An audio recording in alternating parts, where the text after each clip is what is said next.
I want to dig into it just a little bit deeper here. And this is this idea of excellence. What is it? What is my excellence? Right? Asking yourself that question. And should I try and get excellence in different areas? What's valuable? What's not? And this is all still centering around this bigger idea of our identity as songwriters and artists. Okay. So the interesting thing about music and excellence, right? Some of it's subjective. I could hear one song from one person and be like, nope. But someone else would hear it and go, yep. And that really has to do sometimes with like strength of song and lyric and things like that.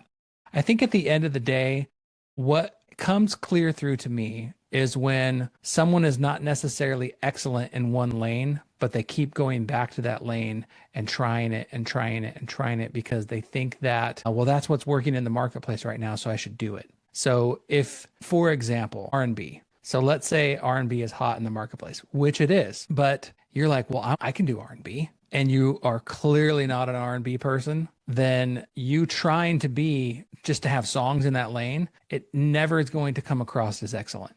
It's always going to come across as something that's kind of contrived and you're trying to do it. So when I think about excellence and I think about us as a group and I think about us as individuals, and even for me for that matter, is really trying to identify where are my places of excellence. I'm not an excellent songwriter.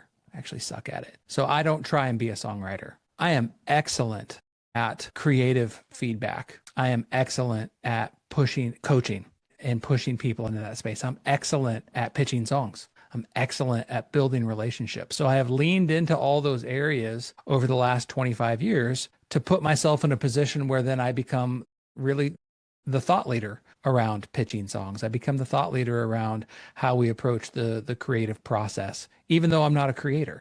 So where are your natural places of excellence? Think about those things. Is your place of excellence lyric? Okay, cool. Is your place of excellence guitar? Man, that's actually where I shine.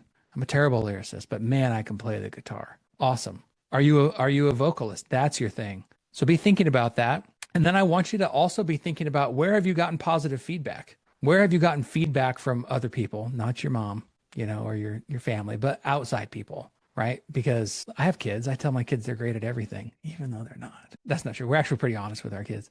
They're at that age where it's like, we can't gaslight you into believing these things, but kind of do an audit. Like, where have you gotten feedback? So if these are the 2 or 3 areas where I'm finding excellence, how do I drill into those things deeper and let go? This is the hard part, and let go of the places where you're not, and finding collaborators to fill in those gaps. That then becomes the sauce when we talk about identity and collaboration. Utilize other people's places of excellence to fill in the gaps, whether that's lyric, melody, production, performance. You guys, this group is filled with silly, talented people in so many different facets of musicality. We have horn arrangers, horn players, string players. We've got producers all over the place who operate in from acoustic instruments to Afro beats to everything else. This is literally chock full of excellence in different places. And I can't encourage you enough to connect and figure those pieces out and dig in on those things.